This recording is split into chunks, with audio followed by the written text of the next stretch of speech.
తప్పిపోయిన కుమారుడు చూడండి, పశ్చాత్తాపడ్డాడు, తండ్రి దగ్గరికి మళ్ళా రావడానికి. ఈరోజు పశ్చాత్తాపడాలి, మళ్ళీ తిరిగి రావాలి. నువ్వేదైనా తప్పు చేసినట్లయితే, నువ్వేదైనా పాపం చేసినట్లయితే పశ్చాత్తాపడాలి.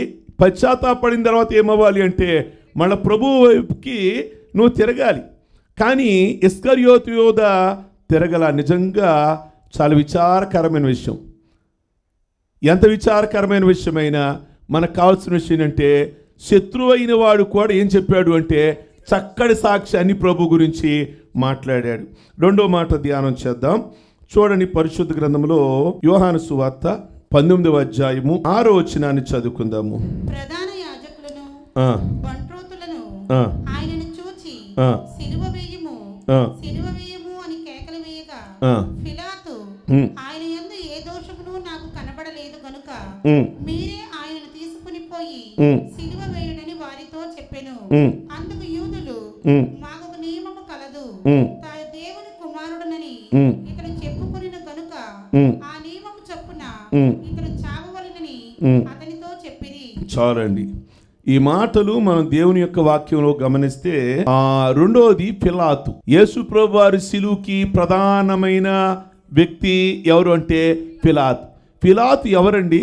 ఆయన ఒక గవర్నర్. పిలాతు అనే ఆయన ఒక గవర్నర్. ఆ గవర్నర్ ముందు యేసు ప్రభువుని నిలబెట్టారు. ఆ గుడ్ ఫ్రైడే రోజు శుక్రవారం నాడు నిలబెడితే జనాలందరూ కూడా కేకలు వేస్తున్నారు. ఏమని అంటే, సిలువ వేయండి, సిలువ వేయండి, సిలువ వేయండి అని కేకలు వేస్తున్నారు. అప్పుడు పిలాతు అన్నాడు కదా, ఏమన్నాడు అంటే, ఆయన యందు ఏ దోషము కూడా నాకు కనబడలేదు. శత్రువైన వాడు చాలా మంచి సాక్ష్యం చెప్పాడు. ఇందాక ఎవరు సాక్ష్యం చెప్పారు? ఇస్కరియోతు యోధ చెప్పాడు. యేసు ప్రభువారి సిలువుకు కారకుడు అతడే. కరెక్ట్ గా రూట్ మ్యాప్ తిప్పినోడు ఆయనే. గెచ్చిమెనే తోటలో ఉంటాడు, మేడగదిలో ఉంటాడు, ఈ టయానికి ఎక్కడ ఉంటాడు, 3ంటికి ప్రార్థన చేసుకుంటాడు, మీరు అరెస్ట్ చేయండి, నేనే మీకు కావాల్సినంత గుర్తిస్తా అని అన్నాడు.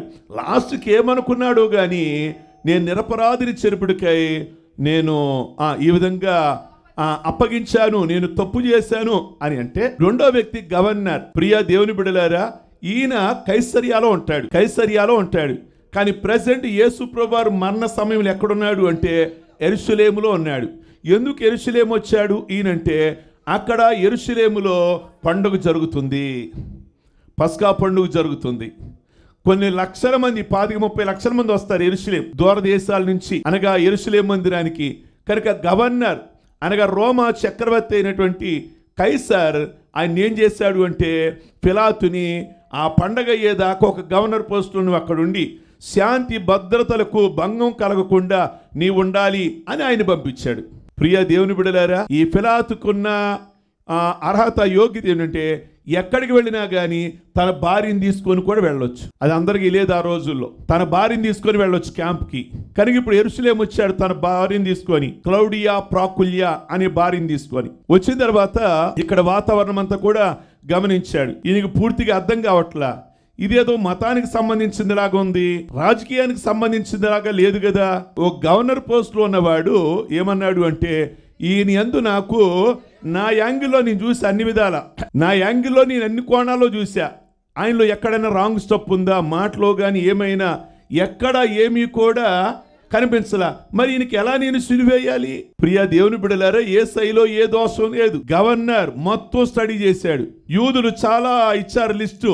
ఆ లిస్టు చూసి అన్నాడు, అది మీ మతానికి సంబంధించినవి. రాజకీయ కోణంలో చూస్తే గనక ఈయన దేశద్రోహి ఏమి కాదు. కనుక ఈయనలో ఏ విధమైన తప్పిదం అనేది బైబిల్లో మీరు ధ్యానిస్తే చదువుతలే కానీ, ఇప్పుడు పాత నిబంధన గ్రంథంలో దేవుడికి బలి అర్పించాలి. ఒక గొర్రెని కానీ, ఒక మేకను కానీ, ఒక తోడను కానీ ఇవ్వాలి. పక్షుల విషయానికి వచ్చిందనుకోండి, ఒక పావురాని కానీ తెల్ల గొవ్వను కానీ ఇవ్వాలి. అది ఇచ్చేది ఎలా ఉండాలి అంటే దోషము లేనిదై ఉండాలి, ఏ మత్స డాగు లేనిదై ఉండాలి.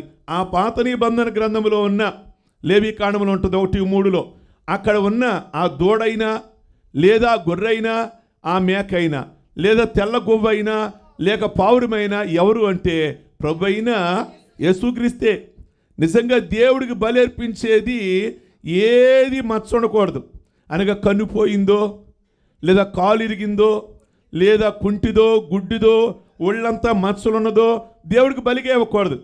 ఇప్పుడు యేసు ప్రభువారు మన నిమిత్తమై ఏమవుతున్నాడు అంటే బలిగా అయ్యాడు కనుక ఆయనలో ఎక్కడ దోషం లేదు. ఏ విధమైన దోషం లేదు అంటే ఎవరు ఏ విధమైన నింద ఆయన మీద మోపడానికి వీల్లేదు. యేసు ప్రభువారు అన్నారు ఎన్నో సందర్భాలలో ఎవరు మోపలేకపోయారు ఆయన మీద. నా మీద నింద మోపేవాళ్ళు ఉన్నారా? ఎవరు మోపలేరు. ఆయనలో ఏం తప్పు ఉంది? అందుకే ఈ రోజున ఈ ఉదయ కాలమందు పిలాతు అన్నాడు ఆయనలో ఏ విధమైన దోషం అనేది లేదు.